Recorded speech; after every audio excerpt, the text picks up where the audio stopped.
they're gonna become easy. I need to tighten my wheel. Yeah, it's really loose. The thing is I will say, if you're running an old wheel, this is an old wheel, where it's not a sealed bearing. I don't think this is a sealed bearing wheel.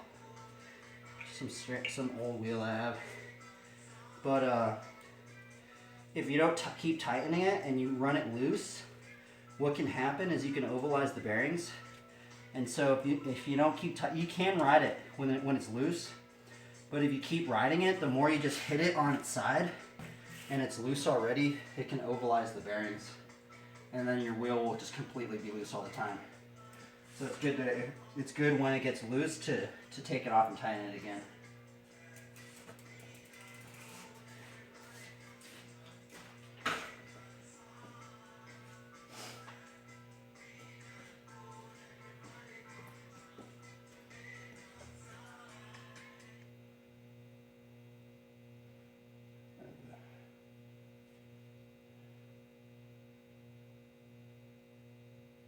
Okay, so I think what we're gonna do, might as well just film this too, huh?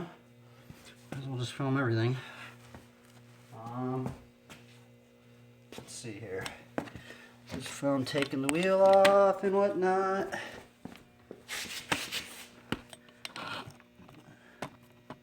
We're documenting everything, man.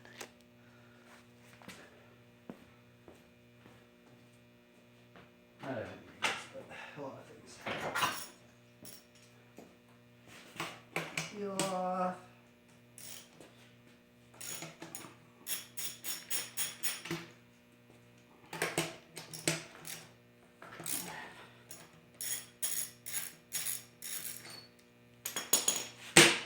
This wheel's really janky, actually, just because I used to run a 3/8 frame, and I actually filed down gettily to get it to work on that frame right there, that black one. This is how I got it to work.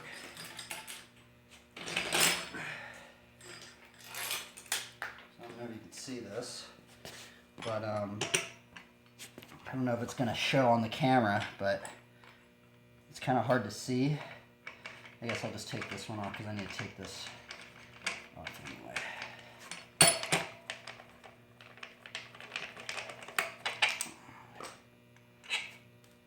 So I actually filed down this to get it to fit on a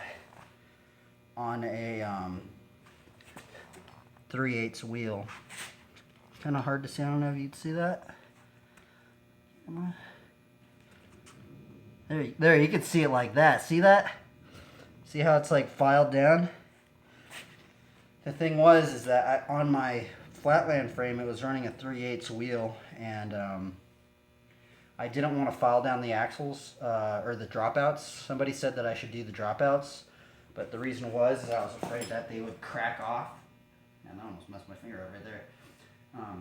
That they would crack off. So what I did is I took this old wheel, and the only reason why I'm using this old wheel right now is because I didn't want to break my chain that much.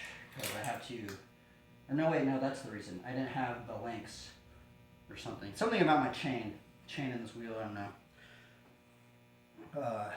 Yeah, so that's why. And the thing, how I got past this is, it seems like, oh, well, then why are you using the 3/8 when this is a 14?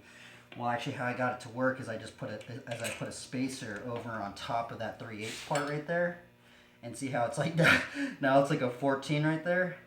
The only problem is if I probably do like ice pick stalls or like grinds or something, this axle's probably gonna snap off maybe. So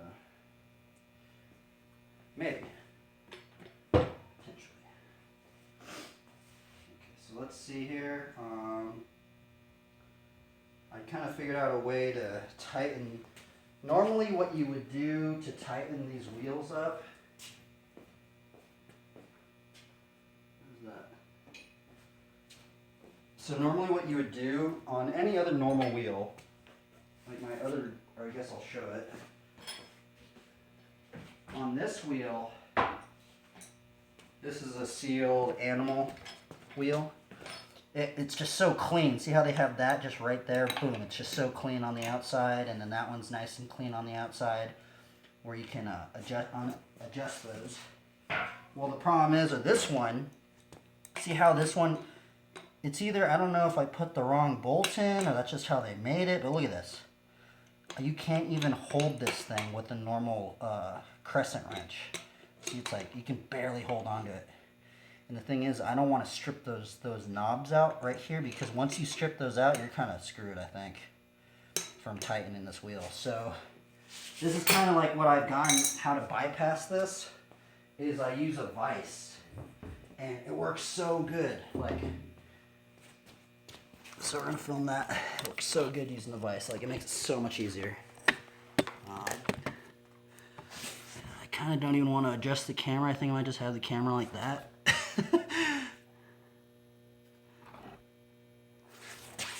Might as well just bring this up maybe even more.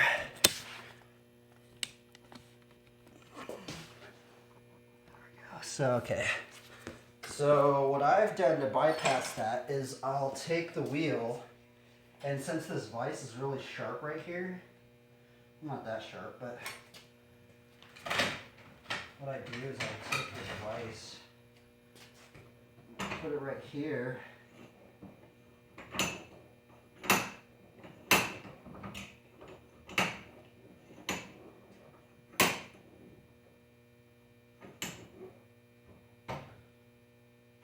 and it just barely fits on that edge.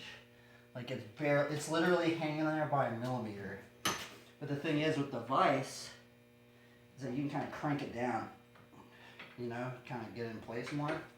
And so I crank this side down, and some of these spokes are actually really loose. I need to fix that. And then what I do is then I take the crescent wrench on this side, and then I tighten it down like that. Just a little bit.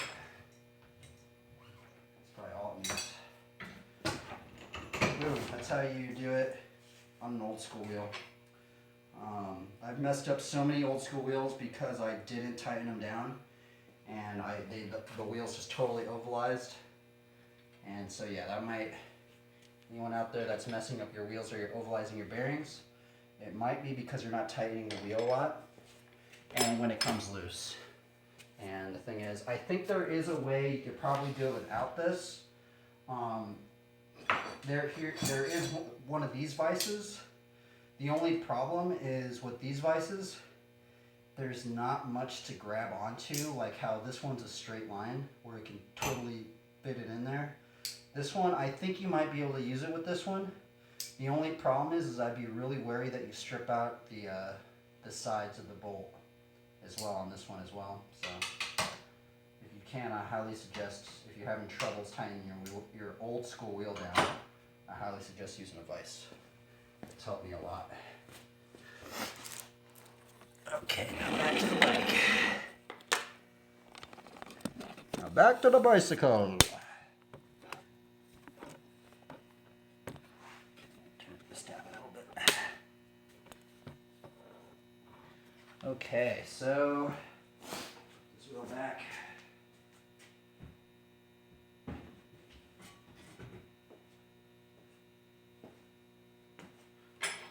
Okay, let's see here.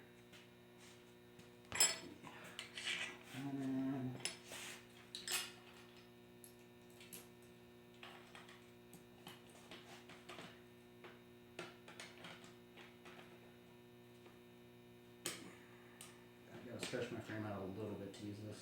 Not that much that I.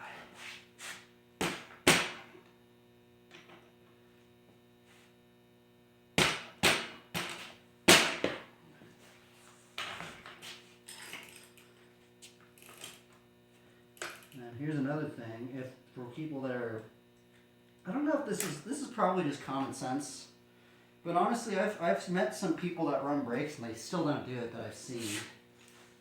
I don't know if you're supposed to do it, but what I've done for many years now is that when I'm putting on my wheel,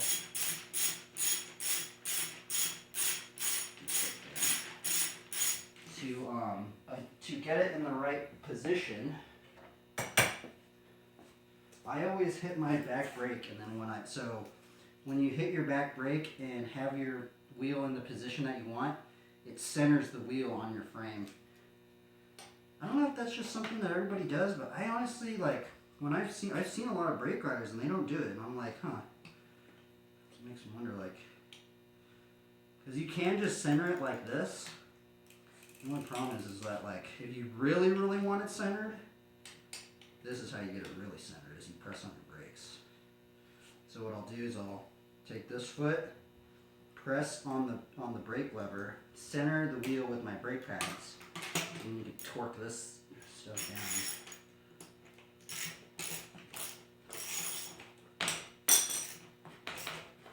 I'm going to torque this side down first.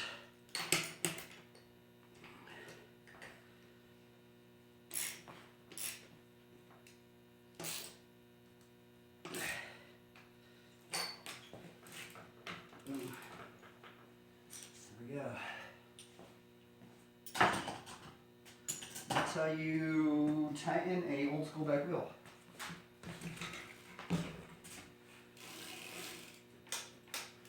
Now it's kind of, the bearings are a little bit messed up, so it doesn't really roll that smooth, but that's how.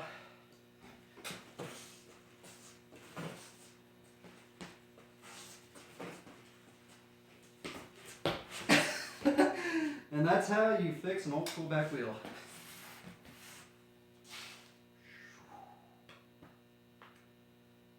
Is it loose? Yeah, that's how you do it. That is how you tighten it down. Now my wheel won't get ovalized, and I could make it last as long as possible. Because I don't know, man, it's just, I really don't like when back wheels are loose. When they just wobble, they just feel really weird. Especially when you're doing fire hydrants. Okay, well, I'm going to clip it right there.